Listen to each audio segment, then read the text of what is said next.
옛날 옛적에 깊은 산골 마을에 가난한 대장장인의 집이 하나 있었답니다. 그 집에는 마음씨 고운 맏딸 연희가 살고 있었지요. 그건 제 가족이 진 빚이었지. 제가 만든 게 아니었어요. 그런데도 결국 제가 갚아야 했죠. 전 그냥 미안했을 뿐이에요. 연희가 훗날 사람들에게 했던 말이랍니다. 연희네 대장간은 마을에서 가장 오래된 곳이었어요. 할아버지 때부터 대를 이어온 곳이었지만 연희 아버지 대에 와서는 큰 농기구, 공장이 들어서면서 일거리가 줄어들었답니다. 연희는 16이 되던 해부터 아버지를 도와 풀무지를 했어요. 가는 팔로는 힘에 부쳤지만 연희의 손은 신기하게도 새를 다루는 재주가 있었지요. 마을 사람들은 연희가 만든 농기구는 오래 간다며 칭찬을 아끼지 않았답니다. 그런데 어린 동생 연수는 책 읽기를 좋아했어요. 마을에 몇 안 되는 한학자인 김 훈장님께 글을 배우며 나중에 큰 도시로 나가서 벼슬을 하겠다고 큰 소리를 치곤 했지요. 형님, 저는 이 총구석에서 평생 살 수 없어요. 큰 뜻을 품고 있다고요. 연희는 그런 동생을 보며 쓸쓸히 웃었답니다. 자신은 이 산골에서 평생 아버지 일을 도우며 살아갈 운명인 것 같았거든요. 연수가 13살 되던 해 겨울, 갑자기 심한 열병에 걸렸어요. 온몸에 붉은 반점이 돋고 의식을 잃었지요. 마을 의원은 고개를 저으며 말했답니다. 이건 읍내 큰 의원에게 가야 할 병이오. 그런데 돈이 많이 들 텐데. 연희네는 그동안 모아둔 돈을 모두 꺼냈지만 턱없이 부족했어요. 아버지는 대장간 도구까지 팔려고 했지만 그것마저도 충분하지 않았답니다. 그때 마을의 큰 지주인 정씨 댁에서 소식을 들었나 봐요. 정 지주가 직접 찾아와 말했답니다. 걱정 마시오. 아이 치료비는 내가 대겠소. 같은 마을 사람이 아니오. 정 지주의 도움으로 연수는 읍내 큰 의원에게서 치료를 받았고 한 달 만에 건강을 되찾았어요. 연인의 가족은 그 은혜를 평생 잊지 못하겠다고 다짐했지요. 아버지는 정 지주 앞에서 무릎을 꿇고 말했답니다. 은희님, 이 은혜 평생 잊지 않겠습니다. 저희 가족은 대대로 정씨 댁의 은혜를 기억하겠소. 세월이 흘러 연희가 25이 되었을 때 아버지는 오랜 병으로 세상을 떠났어요. 평생 쇠를 다루느라 폐가 나빠져서였지요. 어머니는 그 충격으로 몸이 더욱 약해지셨답니다. 그런데 그 동생 연수라는 놈은 20살이 되자 큰 뜻을 펼치겠다며 서울로 떠났어요. 하지만 몇 달 뒤 소식은 충격적이었답니다. 도박판에서 큰 빚을 지고 행방을 감췄다는 것이었지요. 연희야, 내가 연수를 잘못 키웠나 보다. 어머니는 매일 울음만 흘리셨어요. 연희는 혼자서 대장간을 꾸려나가야 했어요. 하지만 여자 혼자 하는 일이라 사람들이 믿지 못했고 일거리는 점점 줄어들었답니다. 어느 날 장터에서 한 부인의 비녀가 없어졌는데 사람들이 연희를 의심했어요. 저 집은 원래 가난하잖아. 가난하면 뭘 못하겠어? 연희가 그럴 리 없어요. 연희는 억울해서 소리쳤지만 사람들은 믿지 않았어요. 나중에 그 비녀는 부인의 옷 속에서 발견됐지만 이미 연희에 대한 좋지 않은 소문은 퍼진 뒤였답니다. 그런 연희에게 작은 위로가 찾아왔어요. 어린 시절 연희가 구해준 개 한 마리가 다시 나타난 것이었지요. 연희가 10살 때였어요. 눈보라치는 겨울날 다리가 부러진 채로 눈밭에 쓰러져 있던 강아지를 발견했답니다. 연희는 그 개를 집으로 데려와 정성껏 돌봤고 다 나은 뒤에 산으로 돌려보냈었지요. 그 개가 이제는 늠름한 어른 개가 되어 연희 앞에 나타났어요. 꼬리를 흔들며 연희를 알아보는 듯했답니다. 너구나. 그때 그 강아지가. 개는 연희가 힘들어할 때마다 나타나서 곁을 지켜줬어요. 마치 연희의 마음을 아는 듯이 말이에요. 어느 날 연희는 마을 회관 청소 일을 맡게 됐어요. 적은 돈이라도 벌어야 어머니 약값을 댈 수 있었거든요. 청소를 하던 중 바닥에서 반짝이는 금반지를 발견했답니다. 연희는 망설이지 않고 마을 이장님께 가져다 드렸어요. 이장님, 청소하다가 이걸 발견했어요. 그런데 며칠 뒤 그 반지의 주인이 나타나서 연희를 도둑이라고 몰았어요. 분명 더 있을 텐데 하나만 가져다 주고 나머지는 숨겼을 거야. 이장님이 변호해줬지만 또다시 연희에 대한 나쁜 소문이 돌았답니다. 연희는 그때 깨달았어요. 가난하면 죄구나. 그러던 어느 날 무서운 얼굴의 사내들이 연희네 집을 찾아왔어요. 너희 집 아들놈이 우리한테 진 빚. 가족이 갚아야지. 연수가 뭘 했다는 거예요? 연희는 떨리는 목소리로 물었어요. 도박빚이 50냥이야. 이자까지 합치면 100냥이 넘어. 100냥이라니 연인애가 평생 벌어도 모을 수 없는 큰돈이었어요. 어머니는 그 말을 듣고 그 자리에서 기절해 버렸답니다. 일주일 안에 돈 마련 안 하면 너희 집 불질러버린다. 자네들이 떠난 뒤 연희는 어머니를 부축하며 눈물을 흘렸어요. 어떻게 해야 할지 막막했답니다. 그때 그 개가 나타나서 연희의 손을 핫으며 위로해 줬어요. 연희는 개를 끌어안고 한참을 울었답니다. 일주일이 지나갈 무렵 마을에 소식이 들렸어요. 서울에서 공부하던 정치주의 아들 정인규가 돌아온다는 것이었지요. 정인규는 연희보다 2살 위였는데 어릴 때는 자주 놀았던 사이였어요. 하지만 그가 서울로 공부하러 떠난 뒤로는 만날 일이 없었답니다. 정인규가 연희를 찾아왔어요. 키가 훤칠하게 자란 그는 이제 완전히 양반 도련님의 모습이었어요. 연희야, 오랜만이다. 그런데 너희 집 사정이 어렵다고 들었는데. 연희는 고개를 숙이고 대답했어요.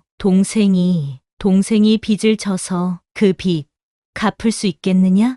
정인규의 말에 연희는 고개를 들었어요. 우리 집에서 일을 하면 된다. 하녀로 들어와서 일하며 빚을 갚아라. 연희는 잠시 망설였어요. 하지만 어머니를 생각하면 다른 선택의 여지가 없었답니다.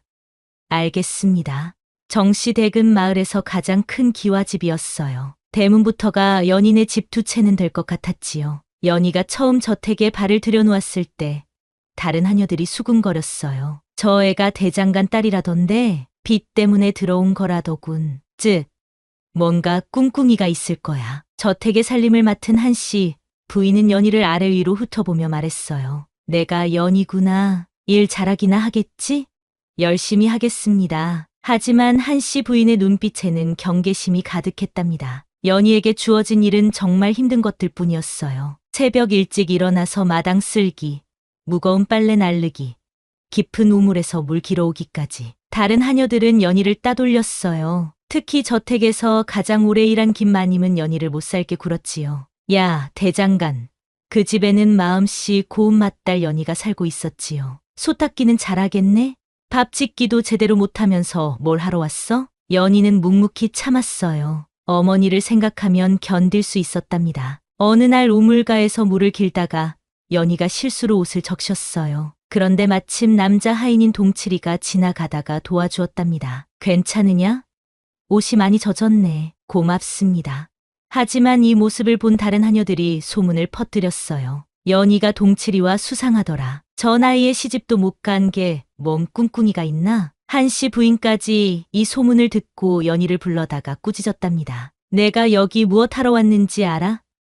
쓸데없는 짓 하지 말고 일이나 제대로 해. 며칠 뒤 저택 뒤편 창고에서 불이 났어요. 다행히 큰 불은 아니었지만 곡식 몇 가마니가 타버렸답니다. 그런데 사람들이 연희를 의심하기 시작했어요. 어젯밤 창고 근처에서 연희를 봤다는데 혹시 복수하려고 일부러 불을 낸 건 아닐까? 연희는 억울했어요. 그날 밤은 아픈 어머니를 보러 집에 갔다 왔을 뿐이었거든요. 제가 하지 않았어요. 하지만 아무도 믿지 않았어요. 한씨 부인은 연희를 당장 내쫓으려 했답니다. 그런데 며칠 뒤 진짜 원인이 밝혀졌어요. 창고 옆에서 기르던 닭이 등불을 건드려서 일어난 사고였던 거지요. 하지만 이미 사람들의 시선은 차가워진 뒤였어요. 연희는 더욱 조심스럽게 행동해야 했답니다. 여름이 되자 저택에 물 부족 사태가 일어났어요. 마을에 큰 우물이 말라버린 것이었지요. 다른 하녀들은 먼 냇가까지 가서 물을 길어와야 했어요. 하루 종일 물 기르러 다녀도 모자랐답니다. 그런데 연희는 어릴 때 아버지와 함께 산에 나무하러 다니며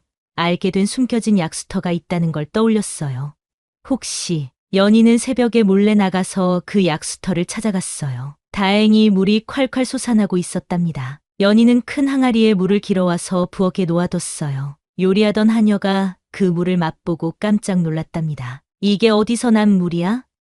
이렇게 차고 맛있는 물은 처음이야. 소식을 들은 한씨 부인도 물을 마셔보고 감탄했어요. 연희야, 이 물 어디서 길어온 거냐? 연희는 약수터의 위치를 알려줬고 그 뒤로 저택의 물 문제가 해결됐답니다. 사람들이 처음으로 연희를 고마워했지요. 역시 이 동네에서 오래 산 사람이 다르네. 연희가 제법 쓸모가 있구나. 그런 연희를 지켜보던 정인규는 점점 그녀에게 마음이 끌렸어요. 연희의 성실하고 묵묵한 모습이 좋았답니다. 어느 날 정인규가 연희를 따로 불렀어요. 연희야, 너 참 고생이 많다. 괜찮습니다.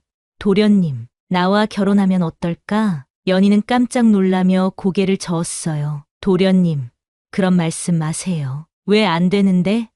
나는 진심이야. 하지만 연희는 단호했어요. 저는 은혜를 갚으러 온 것뿐입니다. 다른 생각은 없어요. 정인규는 아쉬워했지만 연희의 뜻을 존중했답니다. 한씨 부인은 이런 상황이 못마땅했어요. 정인규가 연희에게 관심을 보이는 것을 눈치챘거든요. 연희야, 너 어디까지 노리는 거냐? 무슨 말씀이세요?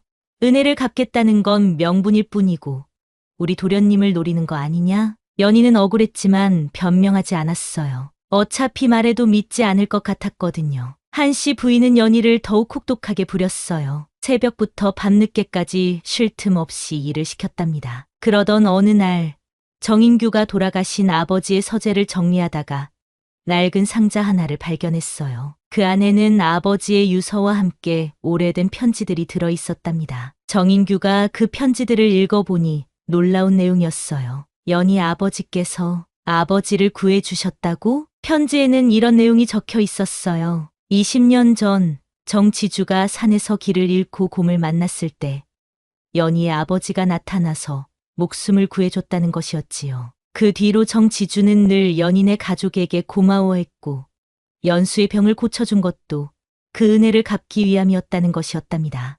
그럼 연인애가 은혜를 받은 게 아니라 우리가 은혜를 받은 거였구나. 정인규는 이 사실을 연희에게 알려줬어요. 연희는 편지를 읽고 나서 한참 동안 말이 없었답니다. 그럼 우리가 평생 짊어지고 살았던 그 은혜가. 연희야, 미안하다. 우리가 잘못 알고 있었어. 연희는 복잡한 마음이었어요. 한편으로는 홀가분했지만 다른 한편으로는 허탈했답니다. 이제 저는 어떻게 해야 하죠? 당연히 여기서 나가야지. 더 이상 빚을 갚을 이유가 없잖아. 하지만 연희는 쉽게 결정할 수 없었어요. 이미 여기서 몇 달을 살면서 나름대로 자리를 잡았거든요. 며칠 동안 고민하던 연희는 결국 저택을 떠나기로 결심했어요. 이제 제 삶을 살고 싶어요. 한씨 부인이 연희를 막았어요. 어디 가서 뭘 할 건데? 여자 혼자 살기 힘들어. 그래도 해보겠어요. 연희는 짐을 꾸리며 저택에서의 시간을 돌아봤어요. 힘들었지만 많은 걸 배운 시간이었답니다. 정인규가 마지막으로 연희를 붙잡았어요. 정말 가야겠니? 나와 함께. 도련님, 고마웠어요. 하지만 저는 제 길을 가야 해요. 연희는 그렇게 저택을 떠났답니다. 연희는 읍내로 나가서 작은 여관에서 청소 일을 시작했어요. 일은 힘들었지만 자유로웠답니다. 여관 주인 할머니는 연희를 예뻐해 주셨어요. 이 아이, 참 성실하네. 어디서 이런 좋은 아이가 왔어? 연희는 점점 읍내 생활에 적응해 갔어요. 작은 방 하나를 얻어서 어머니를 모셔올 생각도 하고 있었답니다. 그런데 또다시 시련이 찾아왔어요. 여관에서 귀한 손님의 돈주머니가 없어지는 일이 일어났어요. 그 손님이 연희를 의심했답니다. 분명 저 아이가 훔쳤을 거야. 다른 사람은 내 방에 들어올 이유가 없어. 연희는 또다시 억울한 누명을 썼어요. 여관 주인 할머니는 연희를 믿어주셨지만 다른 사람들은 의심했답니다. 역시 가난한 집 출신은. 연희는 그때 깨달았어요. 어디를 가도 이런 시선에서 벗어나기는 힘들 것 같다는 걸 말이에요. 다행히 며칠 뒤 진짜 범인이 잡혔어요. 다른 여관에서도 도둑질을 한 전문 소매치기였답니다. 하지만 연희는 이미 상처를 받은 뒤였어요. 그런 연희 앞에 정인규가 나타났어요. 연희야, 소식을 들었어. 괜찮니?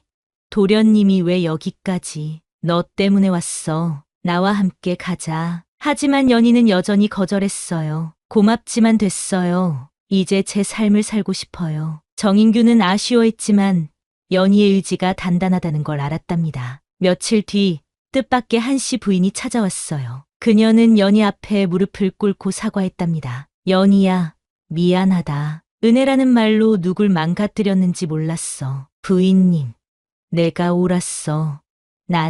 나는 너무 좁은 생각만 했구나. 연희는 한씨 부인을 일으켜 세우며 말했어요. 언젠가 누군가는 그만했어야죠. 그게 나였을 뿐이에요. 연희는 더 큰 도시로 가기로 결심했어요. 읍내보다 더 많은 기회가 있을 거라고 생각했거든요. 마지막으로 고향 마을에 들러서 어머니를 뵈었어요. 연희야, 정말 가야겠니?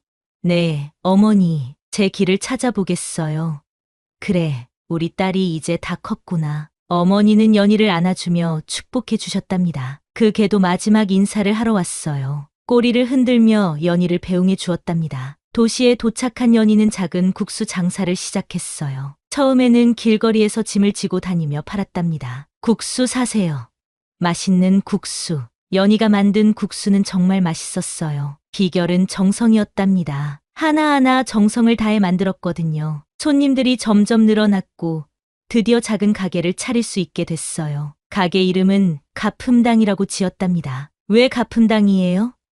손님들이 물어봤어요. 연희는 미소 지으며 대답했답니다. 갚지 않아도 될 빚들을 갚으며 살아온 사람이 만든 가게거든요. 가품당에는 여러 사람들이 찾아왔어요. 가난한 사람들에게는 연희가 슬쩍 공짜로 주기도 했고 혼자 사는 노인들에게는 더 푸짐하게 담아줬답니다. 어느 날 한 노파가 찾아왔어요. 아가씨, 고마워요.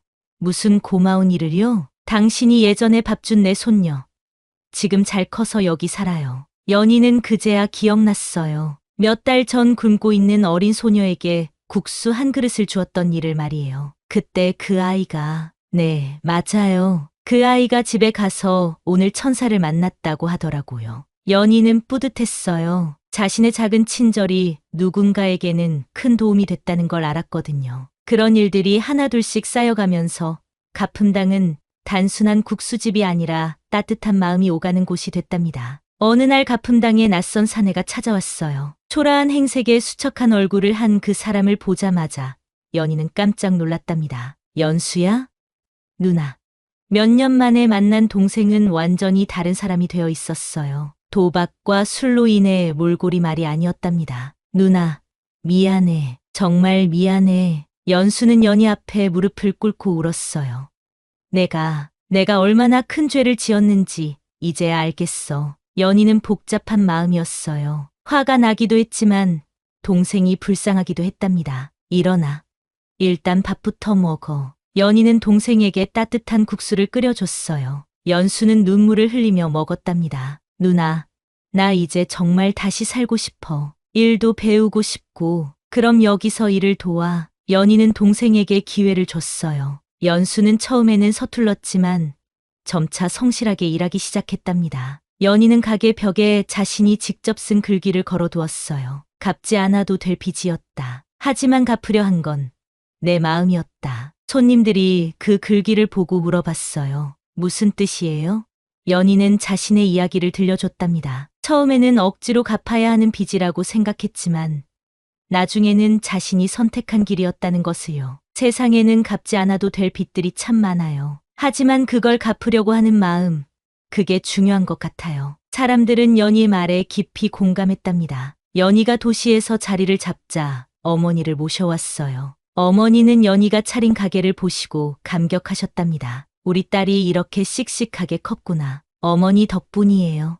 어머니는 가품당에서 손님들을 맞으며 연희를 도우셨어요. 어머니의 인자한 미소를 보고 찾아오는 손님들도 많았답니다. 이 집 어머님은 정말 따뜻하세요. 딸도 어머니 닮아서 마음씨가 고우시고 연희는 어머니와 함께 있으니 더욱 행복했어요. 동생 연수는 가품당에서 일하면서 점점 변했어요. 처음에는 힘들어했지만 손님들이 고마워하는 모습을 보면서 보람을 느꼈답니다. 누나, 내가 이런 기분을 느껴본 게 언제였을까? 언제? 사람들이 내가 한 일에 고마워해 주니까 이상하게 뿌듯해. 연수는 점차 도박에 대한 생각도 잊어갔어요. 대신 요리를 배우고 손님들과 대화하는 것을 즐겼답니다. 어느 날 연수가 연희에게 말했어요. 누나, 내가 그동안 얼마나 바보같이 살았는지 모르겠어. 정말 중요한 게 뭔지 이제야 알겠어. 연희는 동생이 변하는 모습을 보며 기뻤답니다. 가품당이 꽤 알려진 뒤 어느 날 정인규가 찾아왔어요. 연희는 깜짝 놀랐지만 반갑게 맞았답니다. 도련님, 어떻게 여기까지? 소식을 들었어. 내가 성공했다고. 정인규는 가품당을 둘러보며 감탄했어요. 정말 대단하다. 혼자 힘으로 이런 가게를 차리다니. 혼자가 아니에요. 많은 분들이 도와주셨어요. 정인규는 연희가 만든 국수를 먹어보고 놀랐어요. 이렇게 맛있는 국수는 처음이야. 비결이 뭐야? 정성이에요. 그들은 오랜만에 이야기를 나눴어요. 정인규는 연희의 당당한 모습에 더욱 감동했답니다. 가품당이 안정되자 연희는 새로운 꿈을 키웠어요. 가난한 사람들을 위한 무료 급식소를 만들고 싶었거든요. 어머니, 저 하나 하고 싶은 일이 있어요. 뭔데?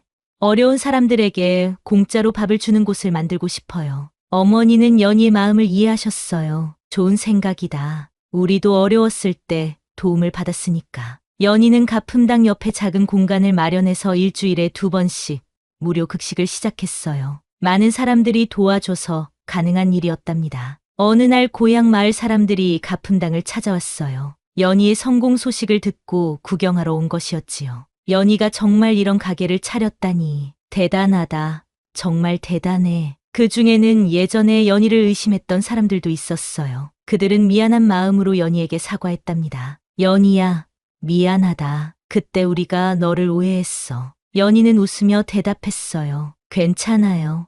다 지난 일이에요. 연희는 정말로 과거에 연연하지 않았어요. 앞으로 살아갈 일이 더 중요했거든요. 한씨 부인도 가품당을 찾아왔어요. 예전보다 많이 온화해진 모습이었답니다. 연희야, 너 정말 훌륭하게 살고 있구나. 부인님도 건강하세요? 응, 덕분에. 그런데 너한테 하고 싶은 말이 있어. 한씨 부인은 연희에게 정인규의 근황을 전해줬어요. 우리 도련님이 아직도 너를 그리워해. 혹시. 하지만 연희는 고개를 저었어요. 도련님께는 더 좋은 분이 나타날 거예요. 연희는 정인규를 좋아했지만 자신의 길을 포기하고 싶지는 않았답니다. 어느 겨울 저녁, 가품당에 특별한 손님이 찾아왔어요. 바로 연희가 어릴 때 구해준 그 개였답니다. 개는 이제 늙어서 털이 하얗게 새었지만 여전히 연희를 알아봤어요. 꼬리를 흔들며 반가워했답니다. 어머, 이 개가. 연희는 개를 안아주며 울었어요. 어린 시절의 추억이 되살아났거든요. 너도 나를 찾아왔구나. 그날부터 개는 가품당에서 살게 됐어요. 손님들도 그 개를 예뻐했답니다. 연수가 가품당에서 일한 지 2년이 지났을 때 좋은 인연을 만났어요. 근처에서 바느질 일을 하는 순한 처녀였답니다. 누나, 나 결혼하고 싶어. 정말 좋은 사람을 만났구나. 연희는 동생의 결혼을 진심으로 축하해 줬어요. 연수는 이제 완전히 새 사람이 되어 있었거든요. 결혼식 날 연희는 동생에게 말했어요. 이제 정말 어른이 되었구나. 누나 덕분이야. 누나가 포기하지 않고 기회를 줘서. 연수는 결혼 후에도 가품당을 도와줬어요. 이제는 연희의 든든한 동반자가 되어 있었답니다. 가품당은 점점 유명해졌어요. 멀리서도 사람들이 찾아올 정도였답니다. 가품당 국수가 정말 맛있다더라. 거기 사장이 인심도 좋고. 하지만 연희는 겸손했어요. 항상 정성을 다해 손님들을 대했답니다. 어느 날 한 선비가 가품당에 와서 글귀를 써달라고 했어요. 이런 좋은 가게에는 좋은 글귀가 있어야 하지 않겠소? 연희는 정중히 거절했어요. 저희 가게는 화려한 꾸밈보다는 진심으로 승부하고 싶어요. 선비는 연희의 마음을 이해하고 고개를 끄덕였답니다. 어머니는 연희에게 늘 이런 말씀을 하셨어요. 연희야, 사람은 받은 만큼 베풀어야 한다. 네, 어머니. 하지만 베푼다고 해서 그 대가를 바라면 안 돼. 그냥 마음에서 우러나서 하는 거야. 연희는 어머니의 가르침을 가슴에 새겼어요. 그래서 어려운 손님들에게 더욱 따뜻하게 대할 수 있었답니다. 어느 따뜻한 봄날 저녁, 한 남자 손님이 가품당 문을 열고 들어왔어요. 연희는 뒤돌아보지도 않고 말했답니다. 어서 오세요. 무엇을 드릴까요? 국수 한 그릇 주세요. 그 목소리를 들은 연희는 천천히 돌아봤어요. 정인규가 서 있었답니다. 도련님. 연희야, 오랜만이다. 정인규는 이제 완전히 어른의 모습이었어요. 온화한 미소를 지으며 연희를 바라봤답니다. 여기 국수가 맛있다고 소문이 자자하던데. 연희는 조용히 미소 지으며 국수를 끓여줬어요. 정성껏 만든 국수를 정인규 앞에 놓으며 말했답니다. 많이 드세요. 정인규는 국수를 한 숟갈 떠먹고 감탄했어요. 정말 맛있다. 이 맛의 비결이 뭐야? 연희는 예전과 똑같이 대답했어요. 정성이에요. 두 사람은 서로를 바라보며 잔잔한 미소를 지었답니다. 말하지 않아도 서로의 마음을 알 수 있었지요. 그날 이후로 정인규는 가끔씩 가품당을 찾아왔어요. 특별한 말은 하지 않았지만 연희와 자연스럽게 이야기를 나누었답니다. 어머니는 그런 두 사람을 보며 흐뭇해하셨고 연수도 누나의 행복을 진심으로 바랐어요. 연희는 이제 진정으로 자신이 원하는 삶을 살고 있었답니다. 갚지 않아도 될 빚을 갚으며 시작된 여정이 결국 자신만의 행복을 찾아가는 길이 되었던 것이지요. 가품당은 오늘도 따뜻한 국수 냄새와 함께 많은 사람들의 마음을 따뜻하게 해주고 있답니다.